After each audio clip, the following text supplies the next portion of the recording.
Target ang mga masiselang isyu ng lipunan na sangkot ang ilang mga ahensya ng gobyerno at mga personalidad. Hihimayin ang iba't ibang mga isyu, balita at usapin. Puntirya ang mga tiwali at ilalantad ang mga mali sa pamahalaan. Walang sasantuhin. Tamaan na ang tamaan. Kung salot ka sa bayan, sapul ka ni Rex Cayano sa Target On Air. Oras hatid sa inyo ng Grand 88 Gaming Corporation.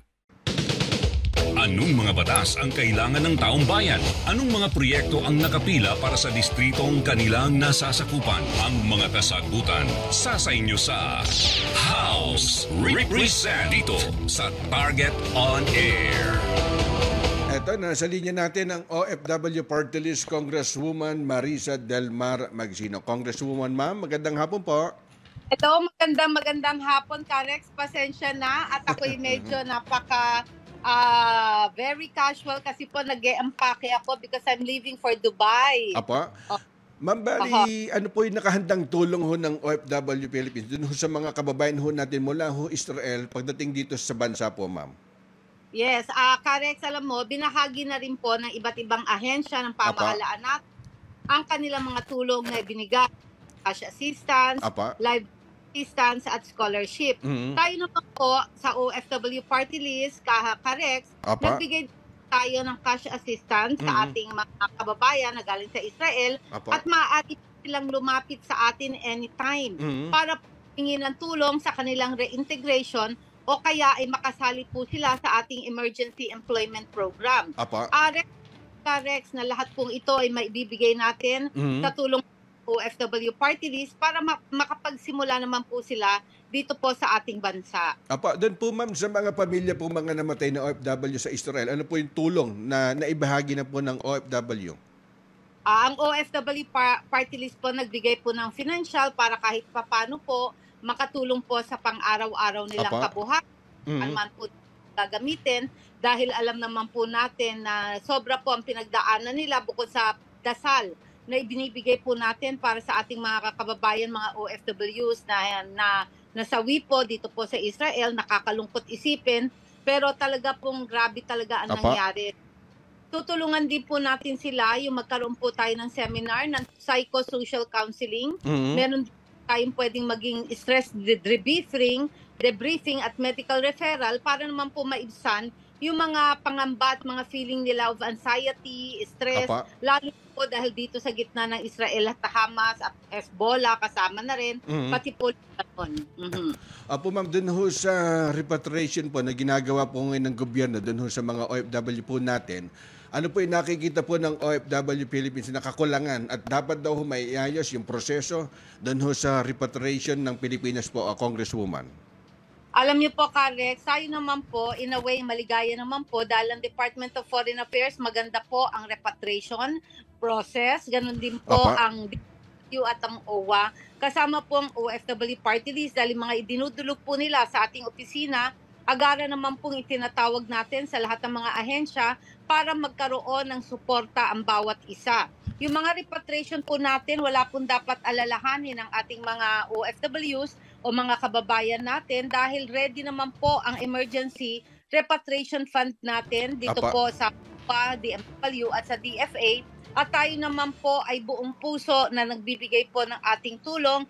Anytime naman po ay tayo po ay pwede nilang kontakin, pinapaalam po natin ang direksyon kung ano po mas mapapabilis po yung pagpaparepatriate sa kanila. At ma'am Kamakela, naghain po kayo ng RESA itong number 1373 para ho doon sa inquiry sa implementation po ng Interagency Medical Repatriation Assistance Program o yung IMRAP. Bali, ano po ito, ma'am, para ho doon sa mga tagapakinig natin, medyo ma-educate po sila, Congresswoman?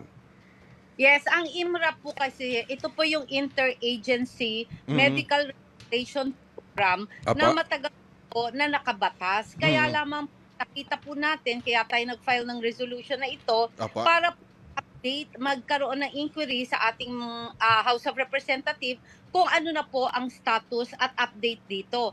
Kasi po, nangyayari po, every time na may repatriation, nandoon po yung OFW Party List, nandoon po si OWA o si DMW, si DFA, pero wala pong Department of Health doon, tatawagan natin or magre-refer po sila, pwede rin naman po. Dahil Department of Health magre-refer. Pero wala po doong DSWD, wala po yung ibang ahensya na pwede po dapat na nagkaroon na po ng magandang coordination upang, kasi po, Karex, kagaya meron tayong mga nire-repatriate ng mga OFWs natin na bukod sa medically ill, meron pa rin silang pagiging biktima ng human trafficking. So, nandun ang Department of Justice para ito napagamot natin, paano naman ngayon ang proseso, bago umiwi ng probinsya, magkaroon naman ng justification at hustisya yung ginawang pagiging biktima niya ng human trafficking.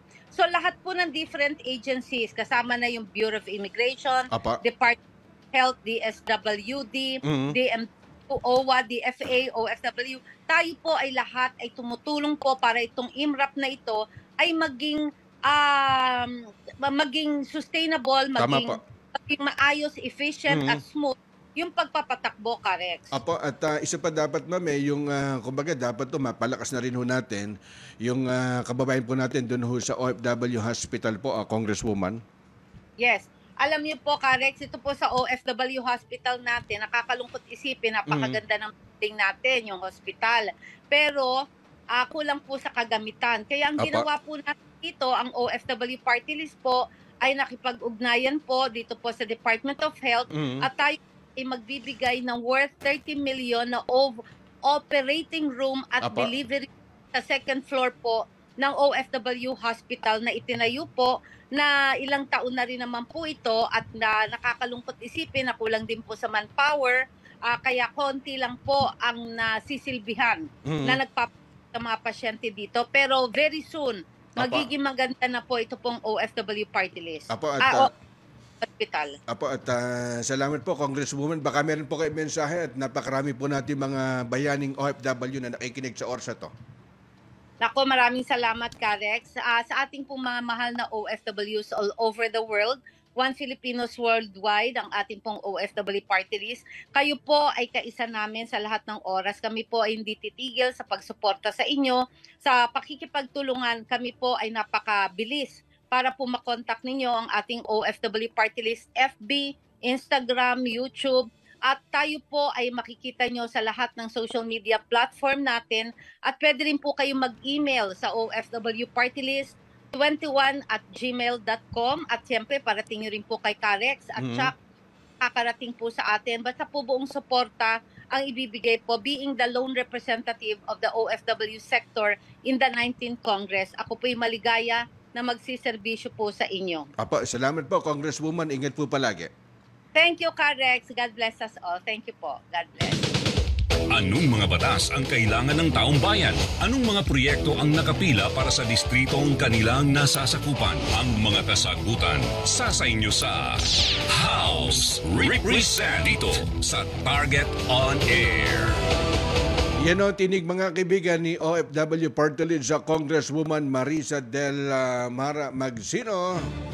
Oras sa Pilipinas sa 3:25 ng hapon. Oras hatid sa inyo ng Grand 88 Gaming Corporation. Sumainyo ang isa na namang makabuluhang edisyon ng Target on Air. Kasama si Karex Kayanong. Abangan muli bukas alas 3 hanggang alas 4 ng hapon. Kung salot ka sa bayan, ikaw ang isusunod ni Karex Kayanong na Target on Air. Nangunguna sa balita, impormasyon, musika, komentaryo at serbisyo publiko. Ito ang DZME 1530. Una sa kanan, ang himpilang may paninindigan.